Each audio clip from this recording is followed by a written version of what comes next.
If you're curious about the latest news in Canadian politics, labor news, environmental discussion, and social justice, Rabble Radio is your new favorite podcast.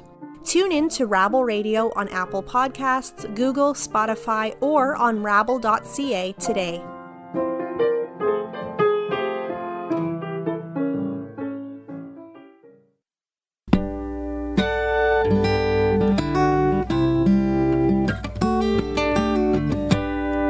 From the Netherlands, this is the Green Planet Monitor, voices and stories from a warm, wet planet.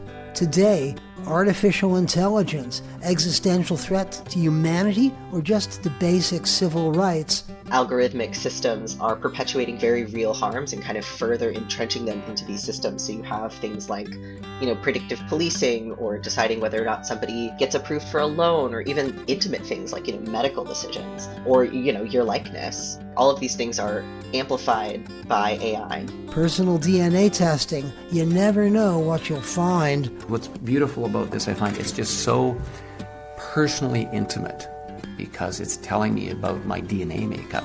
When I got this and it said that you're 2% Neanderthal, it just rocked my world. I didn't even know how to react to it. And forever chemicals in the blood of pregnant mums and their babies. People in the U.S. are exposed to multiple different toxic chemicals from their environment, from their consumer products. We just don't know very much about them. And overall, maternal mortality in the U.S. is among the worst in the developed world. Pregnancy-related complications are increasing, and it's not clear why. And so the next step is really to look at our environmental exposures, because we're really exposed to a toxic soup of chemicals in our environment. This is the Green Planet Monitor. I'm David Kattenberg. Before diving in, a request. Help us deliver this weekly package of Earth news. Subscribe and or donate at greenplanetmonitor.net.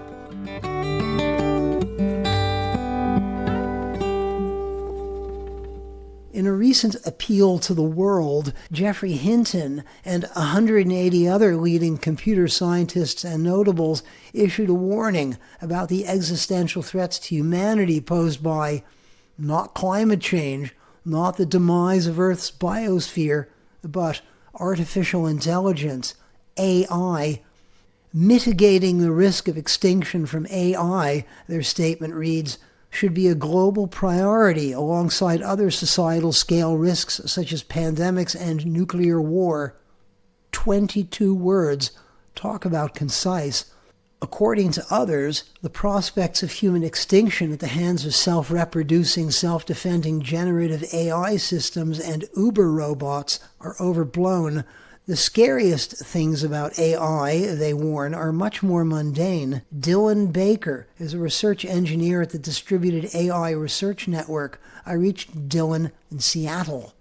Just recently, following the Screen Actors Guild AFTRA strike, SAG-AFTRA, and one of their principal grievances is artificial intelligence.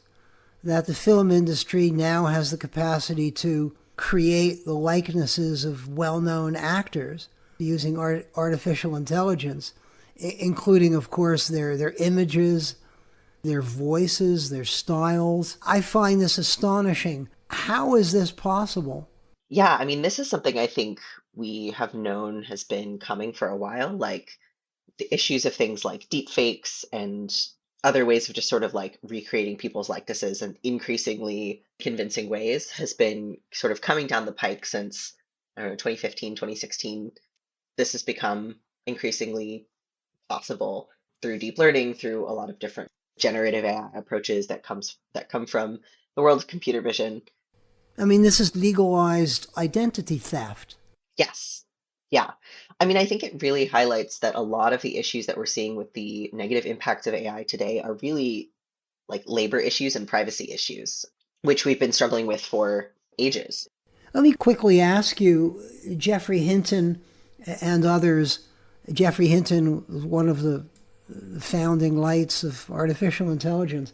Some months ago, their 22-word statement declaring that artificial intelligence now posed an existential threat to humanity, which created a whole lot of buzz. Do you think that artificial intelligence today and looking forwards 10 or 15 or 20 years from now, when it is vastly improved by orders of magnitude, that it poses an existential threat to humanity? I think it's a bad framing. I think the framing really sort of serves the bottom line of these big tech companies that, oh, we're creating something that is somehow fundamentally different than everything that's ever been created before. And, it's so powerful that you need to give us even more funding and even more attention and, divert even more resources into what we're building, so that we don't, build it wrong and destroy humanity.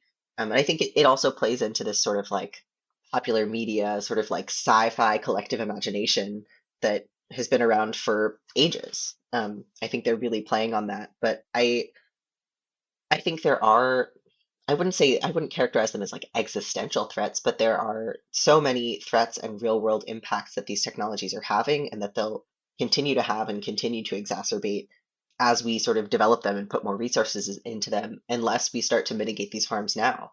So we're looking at massive sort of shifts in how people's jobs work. We're seeing a lot of sort of like the same labor issues that we see elsewhere, people being displaced from more protected jobs or more creative jobs, either sort of put out of work or put into, like low level cleaning and scraping data, sort of harvesting it and stealing it from different platforms to feed these large models.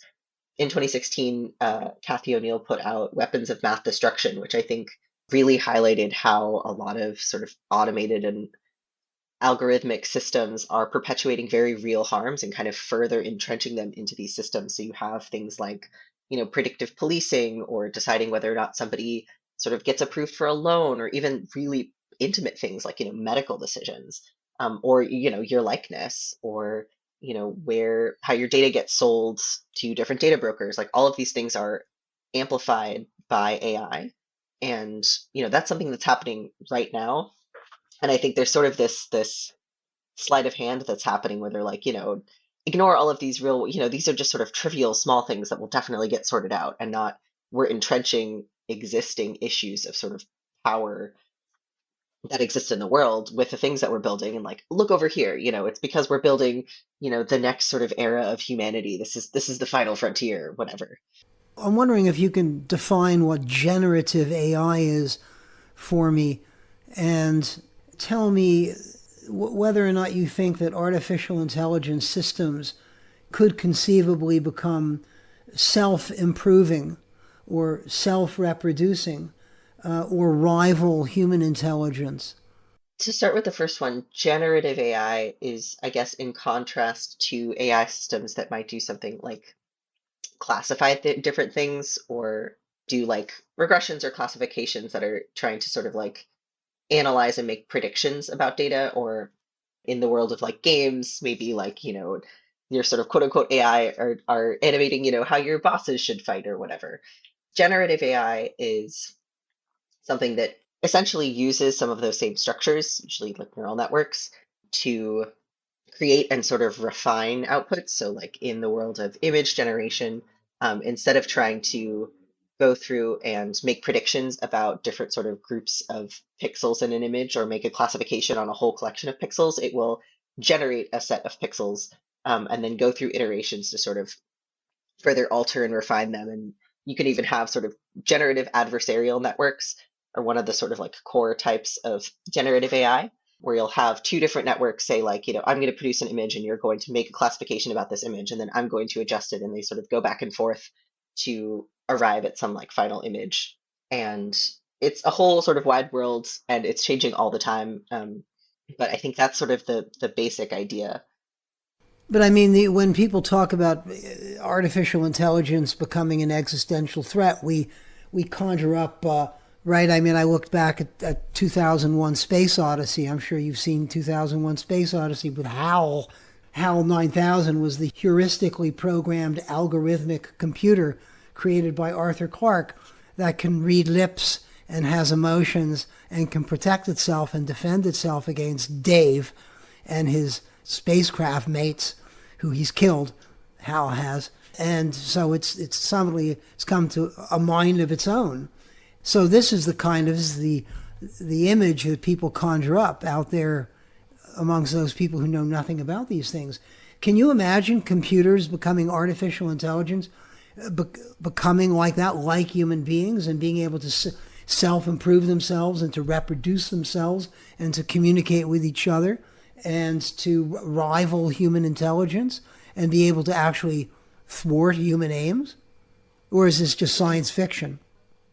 Well, I think it's an anthropomorphization that I think is really sort of a major issue. Like a way that Emily Bender phrases this that I really like is that, we don't say that, submarines have superhuman diving ability or that airplanes have superhuman flying ability or, like a shovel has superhuman digging ability, right? Like these are tools that we create for a specific purpose. And so-called sort of artificial intelligence, really what most people are referring to is machine learning, which is a specific set of sort of statistical techniques.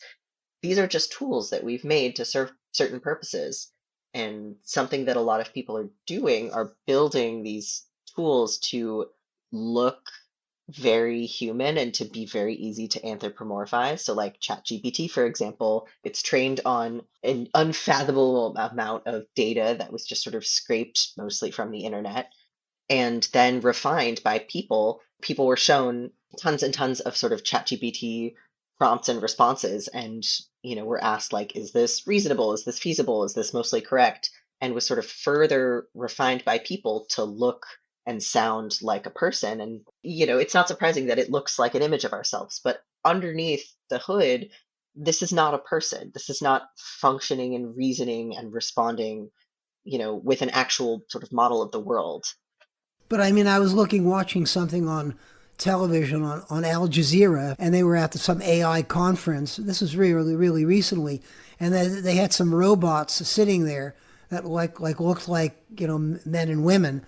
And they were, journalists asked them questions and they answered. It sounded, their eyes were blinking and they were nodding their heads and cocking their heads. And I realized that's all programmed, and they were saying things, but they sounded really, geez, I mean, I suppose one can sit down with one of these computers for a couple of hours, robots for a couple of hours, and see what his limits are. But it seems it's pretty awesome. It seems really human-like.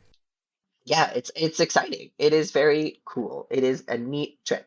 But I think that's really what it is we are sort of creating these sort of facsimiles of ourselves, but underneath the hood, I think we are so far from sort of quote unquote like thinking or reasoning about the world. And there are sort of models that people are making to sort of emulate particular tasks that people do. At its very core, these are tools that people are making for a purpose, and they can either sort of like meet those goals or not meet those goals. But the idea that we are sort of like creating sort of godlike entities, I think, is anthropomorphizing. Let's talk about the more, shall we say, mundane concerns or worries about AI. What is algorithmic bias? Algorithmic bias is looking at ways that algorithms treat people in discriminatory ways, or sort of reinforce existing systems of discrimination and power differences. So how does that play out, or how is that being played out, and how could it play out in AI systems? Algorithmic bias. Right. I think bias is just sort of the tip of the iceberg, really. And so you see things like computer vision algorithms that were starting to be able to identify like human faces performing very poorly on people with black skin, and especially women with black skin or darker skin. And that was a real issue, a sort of classic issue of like discrimination or bias. I think when you have a system that is already sort of at its core a sort of like harmful exercise of power, when you further sort of add technology into the mix and people, it gives it sort of this veneer of objectivity and, sort of further amplifies and deepens and entrenches these systems of power that are sort of bad from the get-go. So like predictive policing or sentencing in a sort of carceral system where we're not preventing bad things from happening, we're sort of punishing and worsening a lot of harms. And what do you mean by that predictive policing? So predictive policing is a system basically where crime statistics are taken in a particular area that's usually like sort of purchased by a police department in a region. They get sort of crime statistics from that region. and that will inform where police officers are scheduled to patrol. And that can just sort of like, based on the classifications that we have for like what counts as a crime, all of these different sort of very fundamentally harmful measurements are then being used to sort of like further over policing particular areas, and sort of has this self-reinforcing loop of keeping police in particular areas, which ups the sort of crime statistics in that area and continues to sort of police entire communities, which has all sorts of really dehumanizing and negative effects. And because it's viewed as this sort of objective, automated, algorithmic thing, it's like, well, this isn't human bias. Like, this is something that we built so that we could avoid human bias and so that we could make these sort of calls in an objective way. And when people say, well, okay, but we'll change the algorithms, we'll tweak them to make them less biased, it ignores the fact that fundamentally sort of policing in the criminal justice system is to its core sort of rotten and is exacerbating harms. And when you think about an existential threat posed by AI, like, it is an existential threat if your sort of like families are being broken apart and your communities are being traumatized. And what's more existential than that? Like, people are sort of dying on the streets and being murdered, and like that, that has very real impact.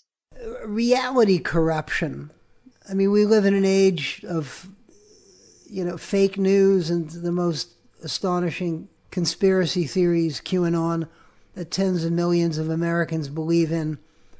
And we're being told that there's all this fake stuff being pumped out through social media by bots and other bad players, bad human players, which are distorting reality. We live in a supposedly post-truth world where you really can't believe anything that you see or read, even things that seem palpably real. And so artificial intelligence, it just seems to be arriving at the worst imaginable time.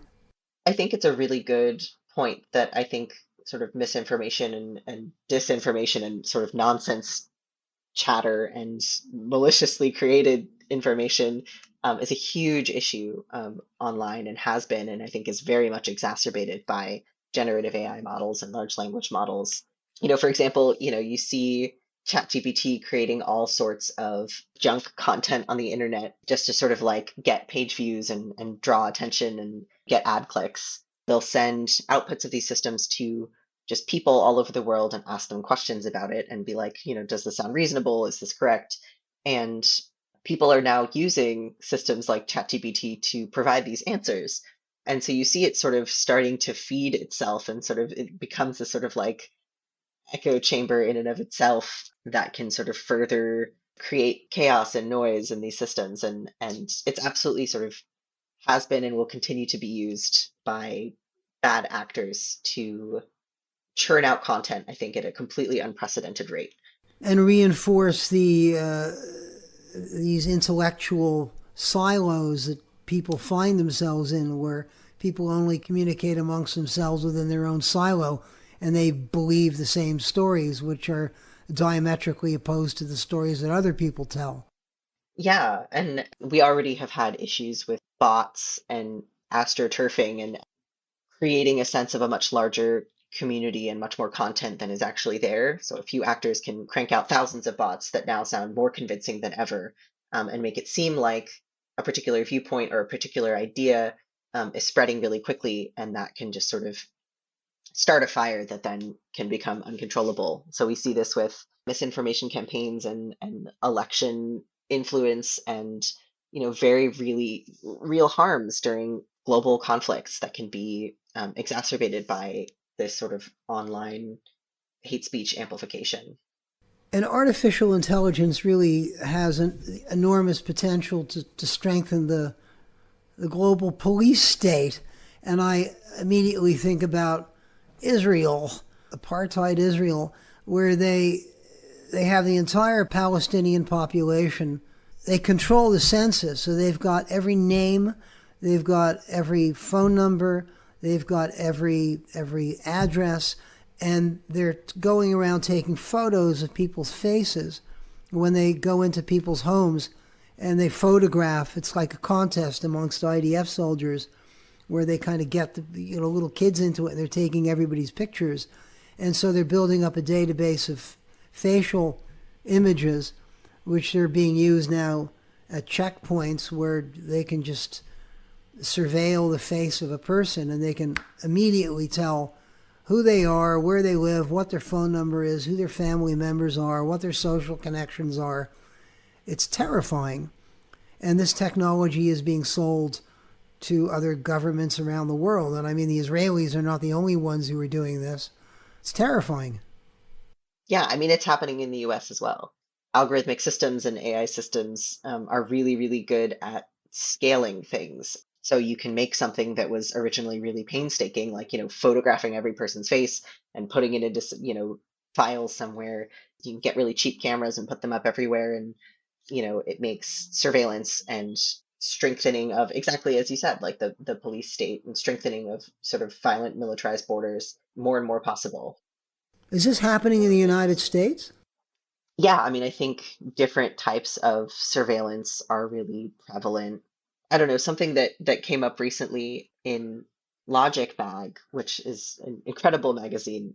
They were talking about how different sort of for-profit companies are digitizing mail that's sent to people who are incarcerated. And that'll be stored in a big common database. And if you have digital scans of people's mail, you now have a complete transcript automatically, pulled from handwritten paper, if that's what you have.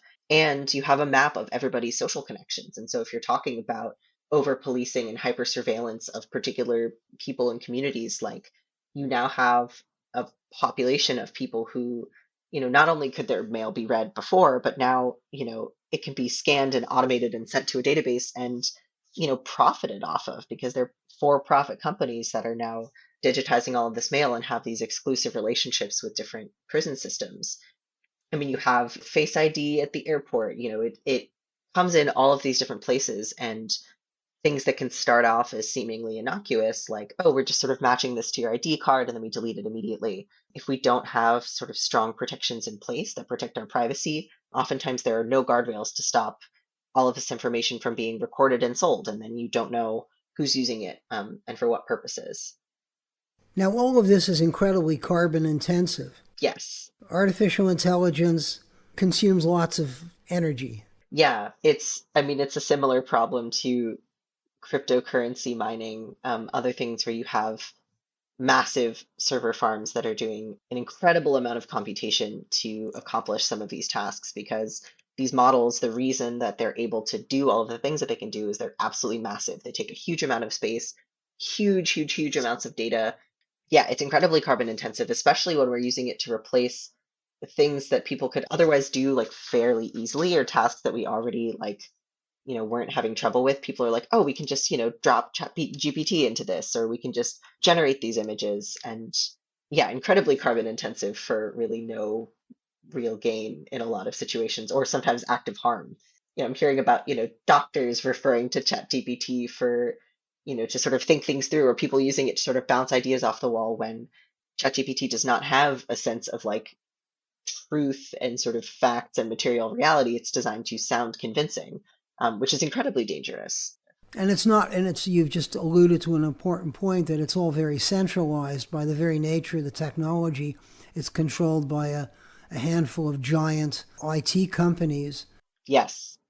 And so this brings us to the question of how AI, in your view, should be governed or regulated, Dylan Baker.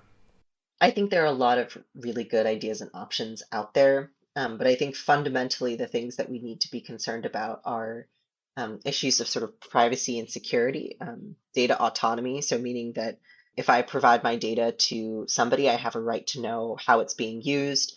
I have a right to withdraw it at any point, and not only withdraw it, but withdraw it from any sort of models that have been used. People also talk about sort of compensation. If my data is getting used for something and you're profiting off of it, I have a right to know like where it's going and how you're profiting, and I should be able to get compensated for that. I'm providing you something that's important for your work. I should be able to sort of sell this freely and withdraw it freely. And I think there are a lot of labor issues as well, like as the Screen Actors Guild are, I think, pointing out really saliently that like we need labor protections for everyone involved, everyone in general, but especially, people who are involved in the pipelines of creating and deploying these systems. People need to be compensated and able to survive. Where does public education fit in? What do we as consumers of technology need to know and do, and what powers do we need to have in order to ensure that AI doesn't become an existential threat, right? I mean, people need to understand. People need to be educated. It's us. We're the consumers of the technology and of the information. Right. I think, as you pointed out, that the system right now is very anti-democratic. It's very opaque, very centralized, and sort of being developed with the bottom line being profiting a couple of very large corporations. And I think if people could see this as one, something that's accessible for people to understand and not something that is like sort of godlike and larger than life, but really a tool that's being developed that we collectively have the power to push for legislation around and push for transparency around, that there are futures of technology where there is more sort of collective governance and collective creation of these tools so that they help sort of everybody. It is a public interest technology and not existing to further line the pockets of these big companies. So I think people understanding that these are issues that we can legislate about and organize around and fight for, and make it very clear that everyone has a seat at that table and everybody should have a say and has a right to have a say in the tools that we build sort of as humanity, truly down to like a municipal level, because there are, I guarantee you, every single cycle there are cities and small governments that are deciding, whether or not to allow facial recognition by their local sort of police, or, allowing, how is the data from traffic cams being used? Because, there are times in which if that data is available to a local government and there are protests going on and we have facial recognition technology available, suddenly traffic cams can be used as a tool of surveillance. So I think finding out what's going on in your local community, issues in policing system, in school systems, people are making really big decisions about the roles that AI technology is going to play in all of those different sort of systems and facets of your life. And I think that can be a really great way to get started in advocating. Dylan Baker, thank you so much for joining me on the Green Planet Monitor. Thank you so much. Dylan Baker is a research engineer at the Distributed AI Research Network. Dylan mentioned several critical works and websites focusing on AI. I'll post links to these and to DARE at greenplanetmonitor.net.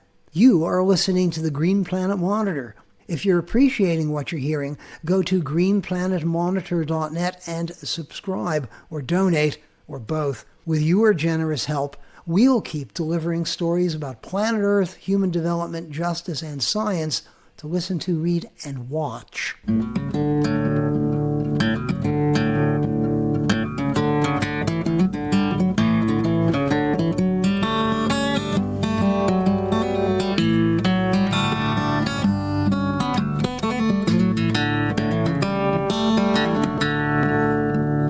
Wonder what secrets lurk within your personal genetic source code? How much DNA did you inherit from Neanderthals? Perhaps you're the proud owner of a sports gene. Hopefully no skeletons in the closet, like the Alzheimer's allele. Would you want to know? If so, consumer genome kits can oblige in exchange for a bit of spit. Here's a story of mine from 2013. I'll update after.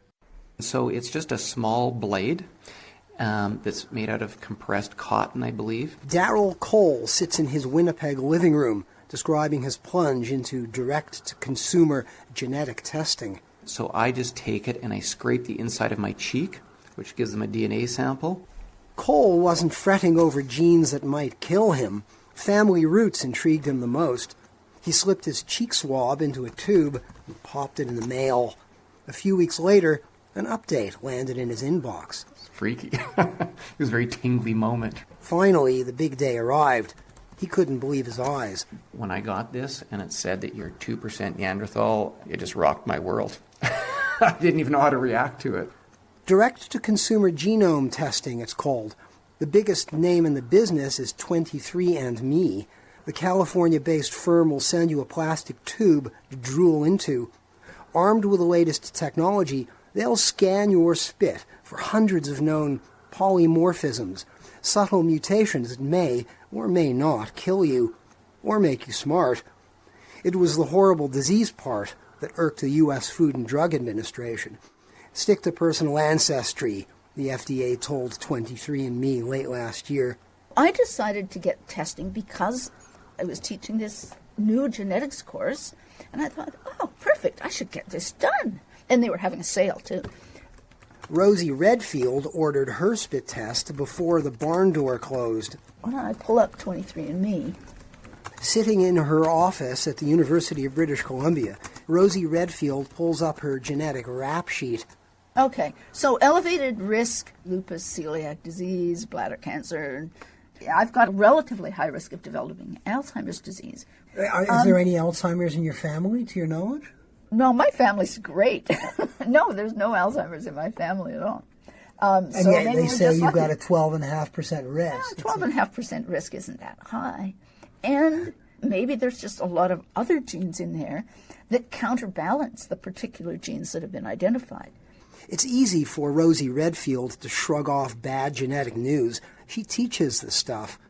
For those who don't know a genotype from a pair of blue jeans, news like this can ruin an entire day. Dr. Roberto Mendoza is a clinical geneticist at the University of Toronto. Most of the tests that are offered right now are based on association studies, but that's not causative. It's not telling you that it is going to happen, and I think that the public has a difficult time in interpreting a risk factor like that. The bottom line for Mendoza, talk to your physician. I don't think that sending a sample by mail and receiving a report without discussion with any healthcare professional provides that type of information. Now, good genetic news is another story. The certificate they sent me is quite impressive and has several signatures on it and a very official-looking stamp. Jim Rupert is an associate professor in the School of Kinesiology at the University of British Columbia. A fancy certificate hangs on his wall. DNA analysis performed on Jim Rupert has demonstrated a genetic advantage for endurance activity at the actinin 3 locus.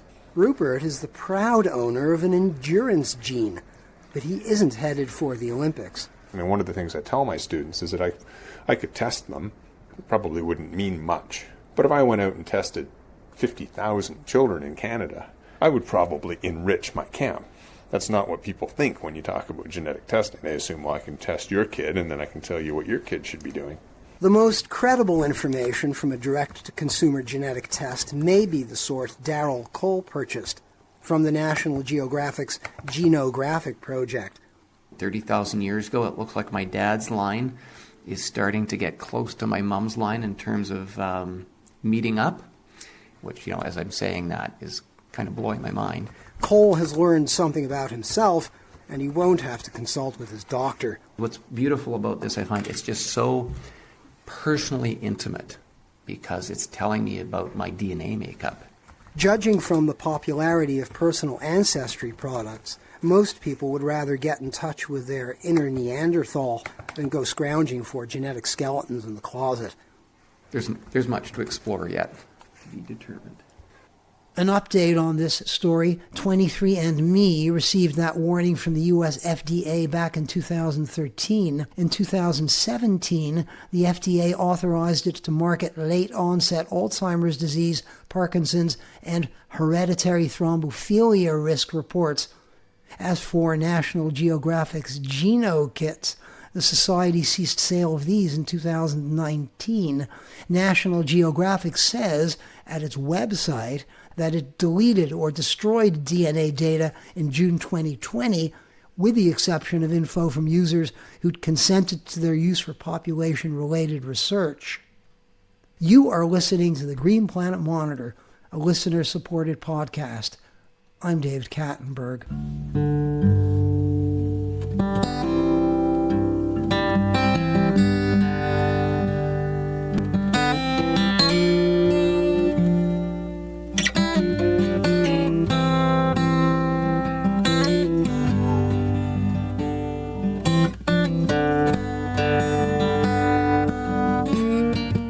precise scientific name is a mouthful. Per- and polyfluoroalkyl substances, but you don't want to get them in your mouth. Hard to avoid. Forever chemicals are in non-stick cookware, greasy food wrap, microwave popcorn bags, lipstick. They don't break down, they build up in your body, and they're very bad for your health. And most people have them in their blood. A recent mapping study reports that PFASs are present at high concentrations in thousands of spots across the UK and Europe.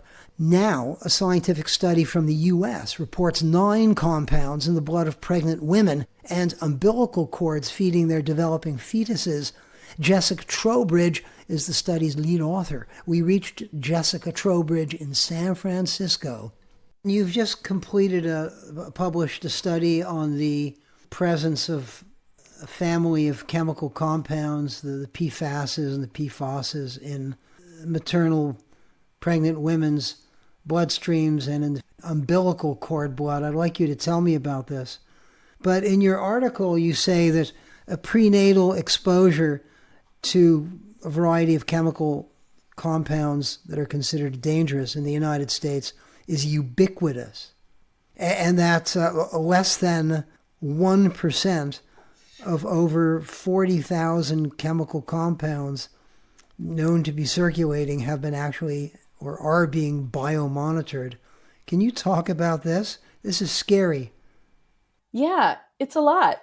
We know that people in the US are exposed to multiple different toxic chemicals from their environment, from their consumer products, and what we just don't know very much about them. And there's overall maternal mortality in the US is among the worst in the developed world. Pregnancy-related complications are increasing, and it's not clear why. And so the next step is really to look at our environmental exposures, because we're really exposed to a toxic soup of chemicals in our environment. You mentioned that most of them are not biomonitored, and that is true.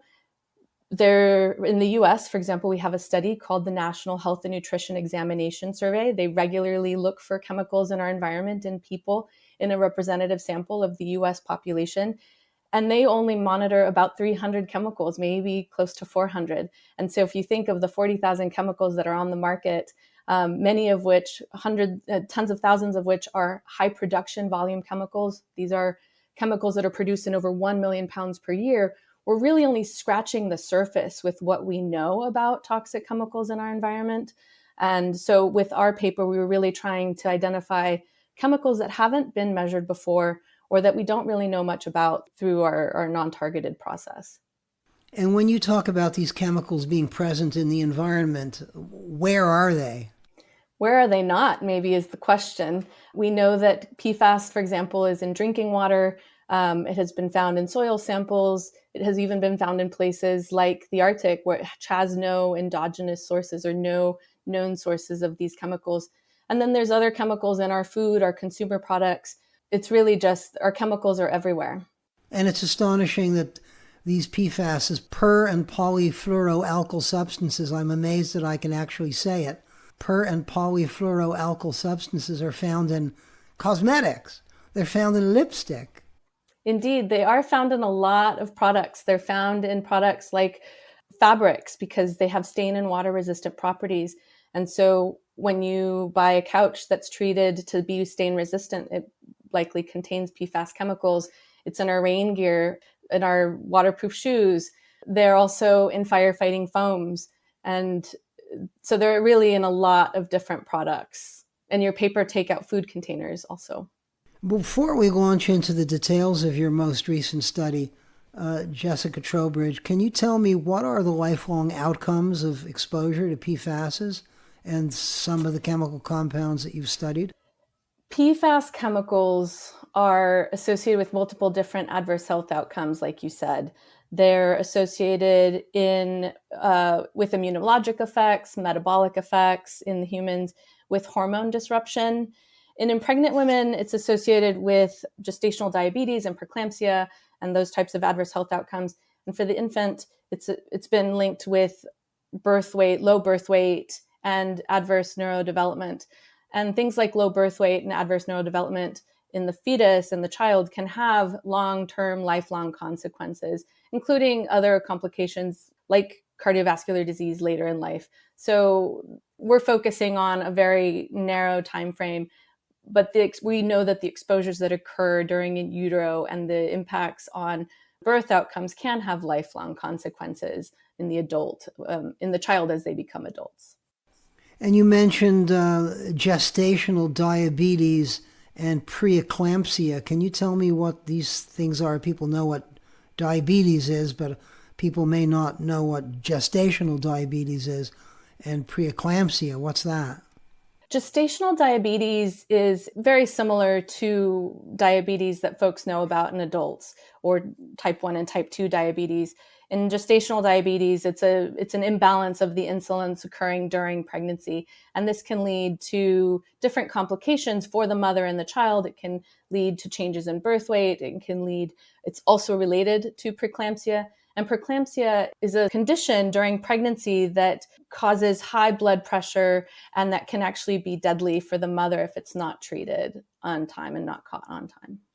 Tell me about the results of your study, which was just published in the Environmental Health Perspectives Journal. And it involved non-targeted discovery of chemical compounds. Tell me about that. Well, what we did in this study was we measured 9 different chemicals in pregnant women. We measured the levels of chemicals in their bodies in both the maternal serum samples, maternal blood, as well as in the cord blood. And then we looked at the relationship of those chemicals with adverse health outcomes. Specifically, we looked at gestational diabetes and pregnancy hypertensive disorders. And this hypertensive disorder actually encompasses both preeclampsia as well as pregnancy-related hypertension. And we found that elevated levels of multiple of these compounds, specifically PFAS chemicals, as well as 2 abnormal fatty acids that are not normally found in people, that are used in plastics production actually, are associated with elevated levels of gestational diabetes. This paper is a continuation of previous studies and previous papers that have described what we call a non-targeted method, or a high throughput method. And what this does is, we talked about earlier how we're exposed to hundreds of thousands of chemicals. We know very little about them. We don't even know what we're exposed to. And so trying to identify new chemicals in our environment is kind of like looking for a needle in a haystack. But let's say this haystack then has also bolts and nails and knives and any other metallic object you can think of. So we know there's exposures, but we don't know what they are. So non-targeted analysis is a process by which we can really limit and understand the broad breadth of chemicals that we're exposed to in the environment, given that we're exposed to hundreds of thousands of chemicals, and yet we really don't know what they are. So through this non-targeted method, we're running the blood through a high-resolution mass spectrometer. And that high-resolution mass spectrometer will give us a mass and a retention time. With the mass and retention time, you can assign it a tentative chemical structure. And so at this point, we call them features because we don't know what they are. From maternal blood serum and from cord blood. Correct. It's from maternal cord serum and the cord blood, and it includes both naturally occurring products like metabolites and different endogenous compounds, as well as exogenous compounds. And so it's a massive data set with hundreds of thousands of lines of data that we have to sort through to try to identify what we're interested in, which is toxic environmental chemicals. Cutting to the chase, at the end of the day, you've spotted 9 chemical compounds that are PFASs and these fatty acids. What are they? Well, at the end of the day, the previous studies found 55 novel chemicals that previously hadn't been measured in pregnant people. And then from that 55, we decided to confirm and quantify 9. To confirm and quantify a chemical, you actually have to go purchase the standard from a chemical laboratory, the maker of the chemical, and compare what we found with the one we purchased. So you actually know what you're comparing and confirm it. And so in my study, in this paper, we quantified 9 chemicals that we identified as being previously not measured in pregnant people, some of them, others that are of interest because they're related to adverse health outcomes, and to try to really understand a little more about what people are exposed to. Because we can say we know people are exposed to multiple different chemicals. Our non-targeted analysis allows us to look beyond what we already know. So these chemicals that are measured by the National Health and Nutrition Examination Survey, for example, and really begin to look at other chemicals that we don't know anything about. And this is also important because in the US, our chemicals regulation doesn't really protect us from toxic chemicals very well. And often, because we don't know what people are exposed to, I think PFAS is a good example. We've been exposed to PFAS for a really long time, and the evidence has continued to come out about its relationship with adverse health outcomes, and yet it's still not a chemical that's regulated in the US. Now, there's 9 of these chemical compounds with tongue-twisting names: branched PFAS, linear PFAS, PFHXS, and then a variety of fatty acids: tridecanoic, octadecanoidioic, deoxychoic, 4-nitrophenol. That sounds pretty dangerous. Tetraethylene glycol. You calculated correlations between pairs of these. Which associated pairs of these 9 compounds were associated with gestational diabetes in the pregnant woman, or the hypertension? Can you talk about that? What associations did you find between one or several of these compounds and actual health conditions in mother and baby? With the correlation, we were looking at the relationship between the chemicals themselves. And so we wanted to see, is linear PFAS related to branched PFAS? And is branched PFAS related to deoxycholic acid, for example? And we looked at them both within the mother, in the cord blood, and then between the maternal and the cord blood. So we wanted to see, are they related? When the level of one chemical goes up, does the level of another chemical go up? And what we found was that the PFAS chemicals, the branched and linear PFAS, and the PFHXS, those were all correlated. So as one of those chemicals goes up, the other do. And what that indicates to us is that there's potentially a common source of exposure. We also saw that chemicals were correlated between the maternal and the cord samples. And so as the level of a tridecane-dioic acid goes up, so does the tridecane-dioic acid go up in the cord blood, meaning that then that chemical crosses the placenta.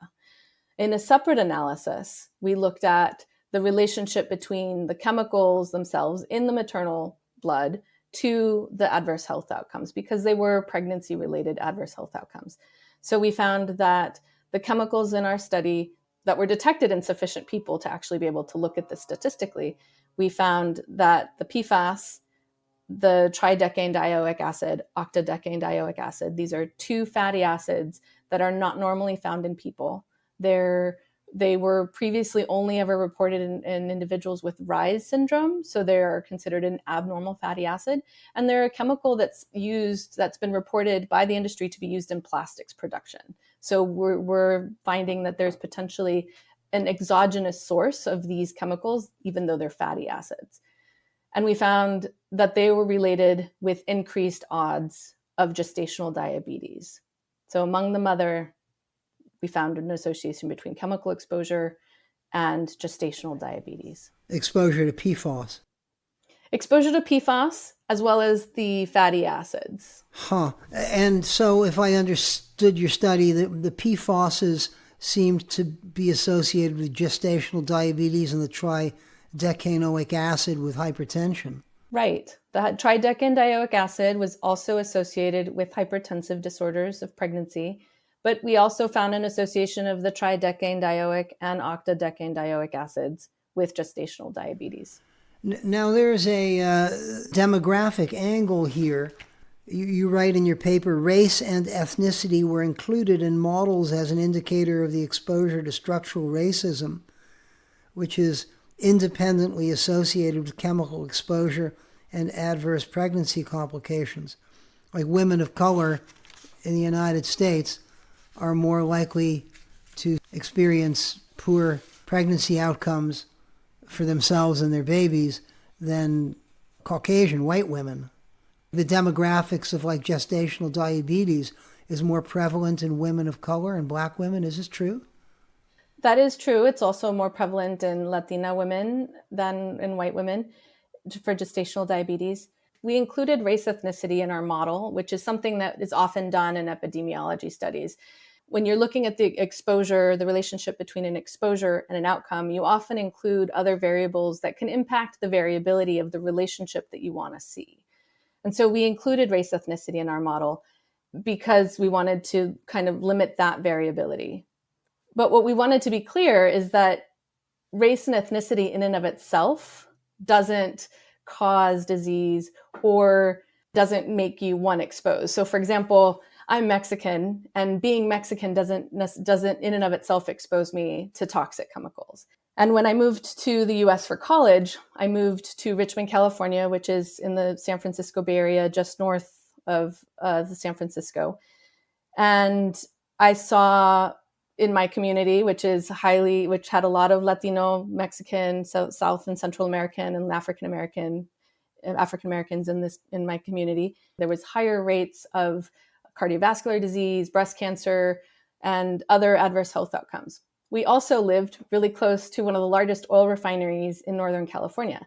And so I think that's an example of how communities of color are often overburdened by environmental exposures based on where they live, and are also exposed to other stressors, sociodemographic stressors, that can exacerbate or modify the adverse health outcomes that they might be experiencing. So when we were adjusting for race and ethnicity in our model, we wanted to be really clear that by adjusting for race and ethnicity, we were trying to get at some of these broader sociodemographic factors that can influence exposure and health when we were evaluating the relationship between chemical exposure and gestational diabetes.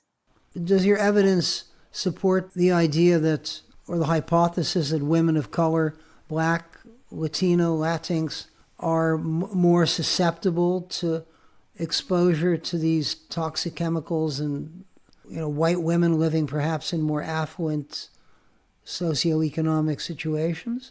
I mean, are they more exposed to these chemicals, or do pre-existing susceptibility to these pregnancy-related conditions render them more susceptible to the chemicals? It's complicated. Yeah, it's very complicated. The evidence exists. The studies are out there that demonstrate the disproportionate exposure to toxic chemicals, as well as the disproportionate rates of different adverse health outcomes among communities of color.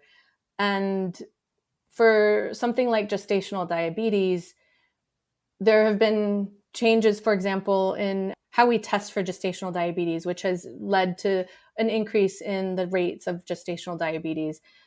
We know that communities like the Latino community has higher rates of gestational diabetes as well.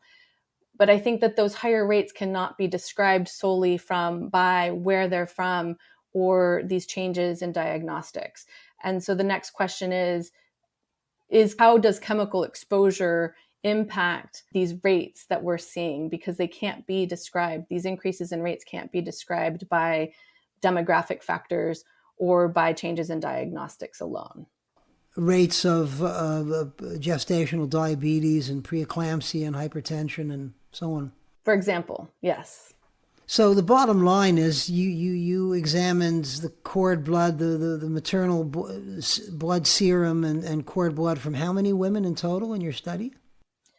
We had 302 women in our study, and we examined the relationship between these chemical exposures, including these PFAS chemicals, these fatty acids that are used in plastics production, and gestational diabetes and pregnancy hypertensive disorders.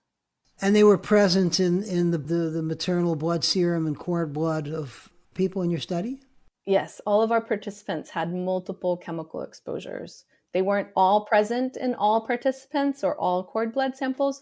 We detected these chemicals in almost all of our study participants. And at what sorts of concentrations, like elevated concentrations or very low concentrations?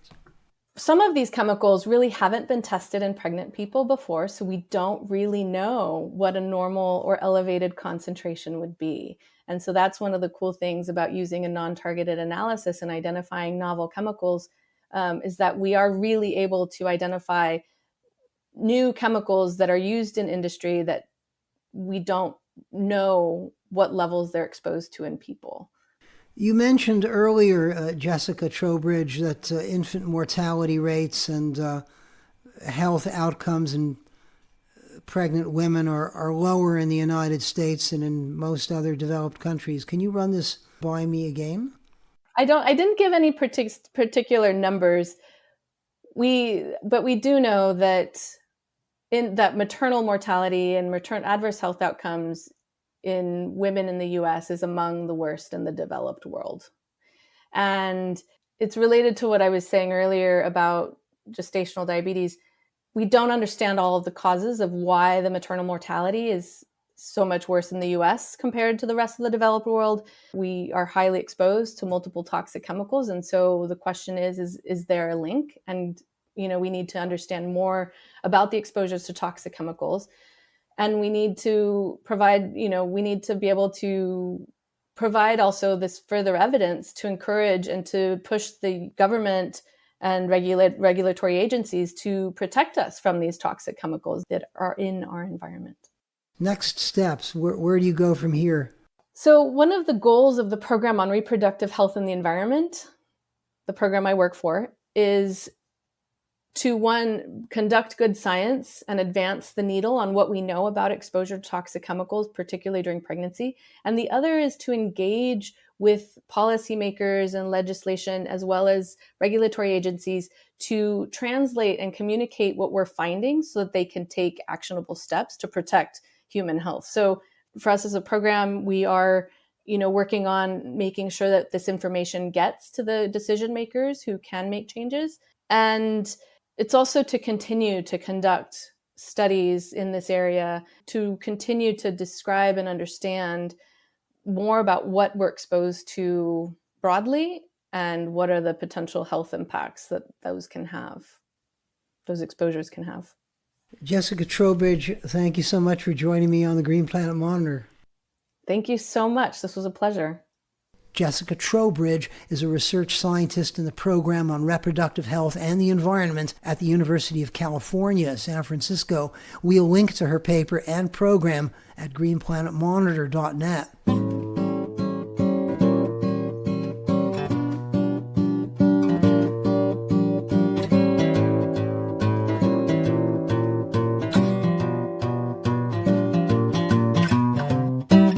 That's it for today's GPM, a listener-supported podcast coming to you from Earth Chronicle Productions in the Netherlands. Listen, read, and watch more Earth stories at greenplanetmonitor.net. Find us on Apple Podcasts, Spotify, and YouTube, and our home base, Blueberry. We're also on Facebook and Twitter, and the Harbinger Media Network.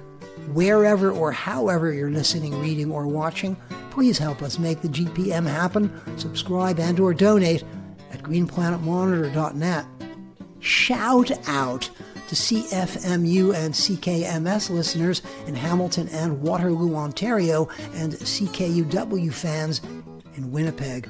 By the way, the guy behind this guitar is Dan Weisenberger. Thanks for your brilliant instrumental themes, Dan. I'm David Kattenberg. Over and out. For now.